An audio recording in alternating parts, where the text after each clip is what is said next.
Hello, splendorific second grade writers. Welcome to day 4 of our soil writing. Let's go ahead and get started. Yesterday, you took your graphic organizer and you wrote some more about each of the 4 materials. Sometimes it was the same sentence, sometimes it was a different sentence. Whatever you did, as long as it relates back to the prompt about the 4 materials of soil and being part of soil, I'm sure that it is great. So today is all about editing. So if you don't have your graphic organizer in front of you, I would maybe pull it up. So we're going to go through each of our checklists. We're going to start with just informative writing in general. Did you introduce the topic? And you really want that topic to match that prompt.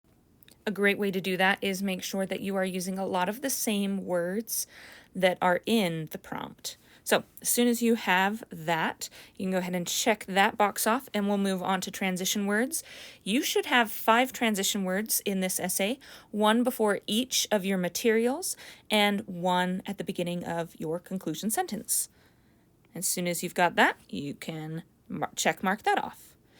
Okay, you want at least 3 facts about the topic. This time the topic actually requires us to have 4. And because of our graphic organizer, you can look, make sure you have something different in each of those 4 material spots. And as soon as you have double checked that you do indeed have that, you can check off that box. Provides a conclusion statement. So this is the last rectangular box in your graphic organizer. And again, you want that conclusion statement to refer back to the prompt, so you can either use words that are the same as the prompt, or you could even use synonyms or words that mean the same thing but they're a different word in your conclusion statement. As soon as you are sure that you have that and it matches the prompt, go ahead and check that box off. Now we're at the conventions checklist.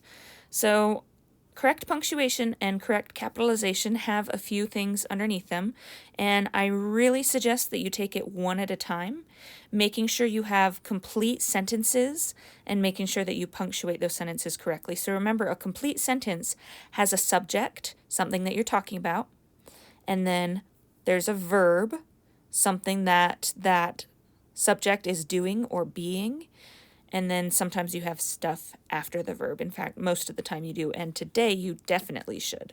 So going through, reading it carefully, making sure complete sentences, and at the end of every sentence that you have either a period, a question mark, or an exclamation mark. Honestly, for your academic writing and specifically for the soil essay that you are doing, I would expect to see periods all the way through. Question marks, kind of weird, and exclamation marks. Not as weird as the question mark for an academic piece, but still kind of weird.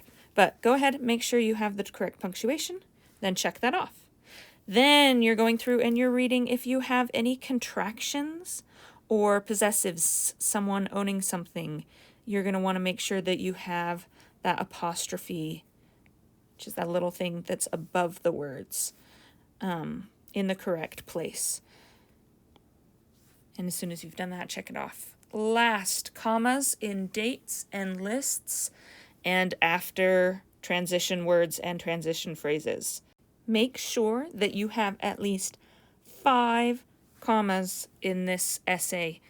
Again, after each transitional word, you need a comma, or after each transitional phrase, you need a comma. And then if you have any lists or dates, you're going to want more. So that's my 5 more than symbol. And then you can check that off. Okay, as soon as you have all 3 of those, you can check off correct punctuation. And move on to capitalization. Is the beginning of every single sentence capitalized? Go through slowly and check that that is. When you have, you may check that off. Then any proper nouns such as holidays, product names, and geographic names. I don't feel like you're going to have any of those in this week's essay, but if you do, definitely make sure that they are capitalized. Then I want you to make sure that there's nothing that's capitalized that shouldn't be. I've noticed in several essays that there are things that are capitalized that shouldn't be capitalized. So really, it's beginning of sentences and names. When you're writing and you have your transitional phrase, I'm going to use however, comma, and then the cat, blah, blah, blah, right? This T that comes right after the comma is lowercase. It should not be capitalized. That's a mistake that a lot of students are having, and I need you to make sure that you're doing it correctly. So make sure it's lowercase after the comma. When you have checked all of those things, then you can go ahead and check off capitalization, and then there is spelling. Do your very, very best. Any big words, definitely make sure that you have sounded them out and did your best.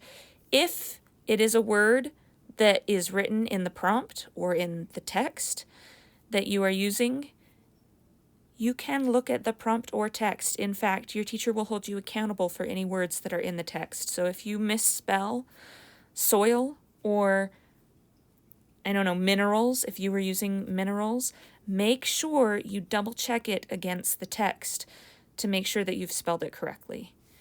Okay, when you have checked off all those things, then you're done for today, and I am proud of you. I cannot wait to see you tomorrow.